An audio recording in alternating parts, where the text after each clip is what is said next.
gudoomiye jasaakumullah khayr ilaahay wax badan waxay la tahay waxa ummadda u haysaan waxba yar ma aha waa kaaga mahad celinayaa anigoo dareemi kara qalbiga hooyada maanta iyo shalay waxay u dhaxeeyay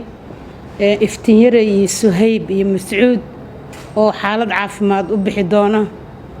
amba bixintooda qarashkooda dawadooda iyo in fiisa loo dalbo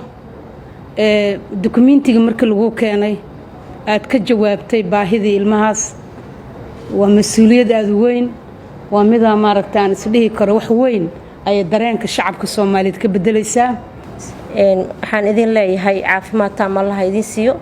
insha Allah waxaan rajaynayaa idinkoo caafimaad qabo caruurta oo caafimaad qabo inay dalka dib ugu soo noqdaan mar walba waxaan u taaganahay oo adeegida bulshada iyo u gargaarideeda sababtoo mas'uuliyad ayaana saaran mas'uuliyadana saaran waxaan rajaynayaa insha Allah inuu Ilaahay nagu garab galo annagana aan waajibaadkeena gudano bulshada Soomaaliyeed meel walba ay joogaan waxaan leeyahay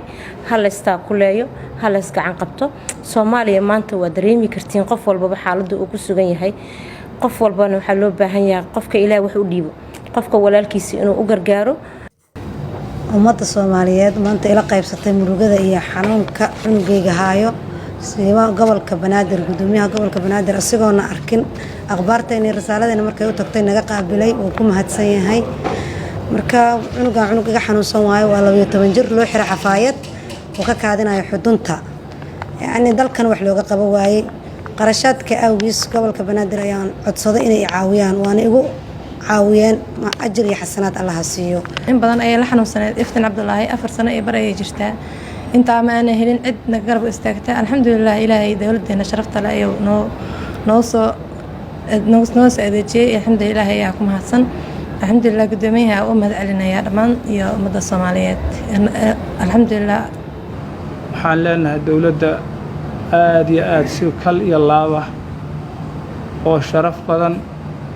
oo wanaag badan u qirayna waxaan ugu celinaynaa gudoomiyaha iyo gudoomiye ku xigeenadiisa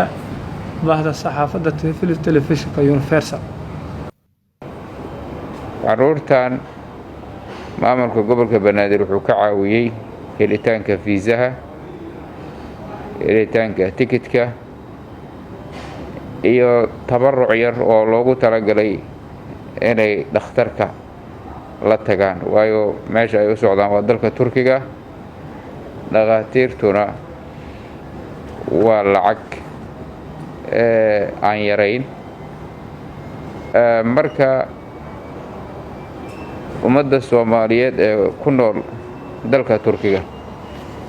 waxaan rabaa halka inaan codsi iyo baaq uga soo jeediyo inta anagu aan ku saacidnay kuma filna caruurtan qofkii luqadda ka saacidi kara qofkii ka saacidi kara halkii ay degi lahaayeen